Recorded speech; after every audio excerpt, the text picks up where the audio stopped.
So hello guys, আজ সকাল সকাল বেরিয়ে পড়লাম চুল কাটার জন্য বাজার। এরপর দোকানে গিয়ে কিছুক্ষণ বসে থাকলাম, ভিড় ছিল বলে। কিছুক্ষণ পর আমরা চুল কেটে নিলাম। এরপর বাড়ি এসে হাঁটতে হাঁটতে যেতে লাগলাম দিঘির মাঠের দিকে। আর গাইস শুধু ভিউটা দেখো, আজকে মেঘটা কত সুন্দর লাগছে। এরপর হাসান আর আমি দুজন মিলে পুকুরের ধারে বসে গল্প করলাম, আর এদিকে ভিউটাও দেখছিলাম, অনেক সুন্দর লাগছিল। তারপর দেখি কিছুক্ষণ পর মনিরুল চলে আসলো, ও আজকে চেন্নাই চলে যাবে, সেই জন্য।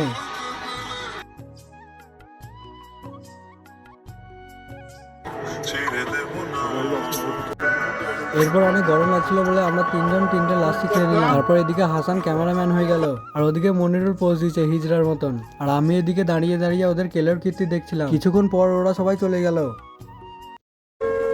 আমার মা ভাবছে তার ছেলে খেয়ে না খেয়ে শুকিয়ে যাচ্ছে, কিন্তু আমার মা তো এটাই জানে না তার ছেলে যে একটা মেয়েকে ভালোবেসে হারানোর যন্ত্রণা তিলে তিলে শেষ হয়ে যাচ্ছে।